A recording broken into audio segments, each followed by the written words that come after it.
La préservation de la santé humaine et de l'environnement est une priorité des pouvoirs publics. Pour prévenir des nuisances et des pollutions liées aux activités industrielles, des améliorations continues ont été apportées. Les connaissances, les techniques et les méthodes de gestion se sont développées. Ainsi, la toxicité des substances est mieux connue, les procédés industriels sont plus sûrs car leur conduite s'appuie sur une instrumentation de plus en plus précise et fiable, la surveillance et les contrôles à l'intérieur et autour de ces installations ont été multipliés, la réglementation a été renforcée en partie du fait des nouvelles directives européennes. Les émissions polluantes rejetées par les installations industrielles dans l'eau et dans l'air, ainsi que les quantités de déchets produits, sont aujourd'hui bien inférieures à celles du passé. Les déchets sont gérés dans des filières de gestion adaptées. Ceux qui ne présentent pas de danger particulier sont recyclés.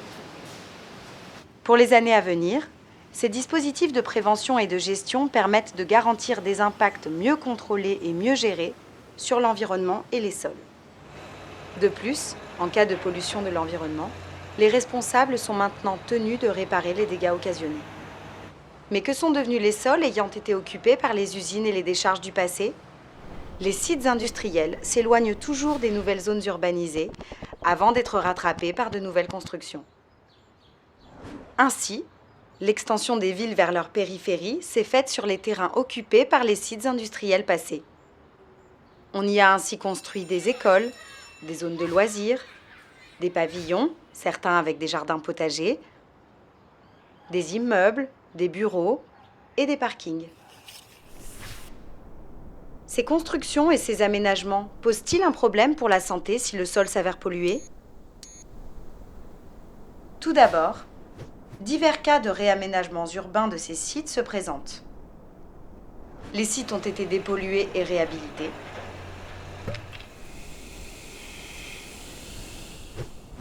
Une couche de matériaux propres a été déposée avant de construire.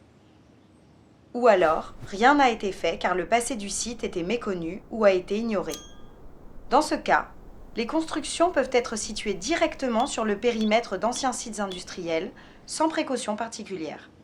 Si rien n'a été fait, ou si des pollutions sont restées en place, les risques pour la santé dépendent des possibilités de contact avec les pollutions. La plupart des pollutions métalliques restent dans les sols. Un aménagement, comme un revêtement ou un enrobé, peut empêcher tout contact. Ainsi isolées, ces pollutions ne présentent pas de risque. Par exemple, le plomb, qui a pu être rejeté par une fonderie ou une forge, peut rester présent dans le sol. Si le sol a été recouvert, il ne peut y avoir de contact, donc il n'y a pas de problème. En l'absence d'un tel aménagement, ce sont essentiellement les jeunes enfants qui pourraient être vulnérables, car ils jouent au contact de la terre et peuvent en avaler. En revanche, certains polluants présents dans les sols et les eaux souterraines conduisent à une pollution de l'air. Le problème est d'une autre nature. Si les fondations et les planchers des bâtiments ne sont pas étanches, les polluants peuvent s'accumuler à l'intérieur de locaux insuffisamment ventilés. Là encore, si le contact avec les pollutions est évité par différentes mesures, il n'y a pas de problème.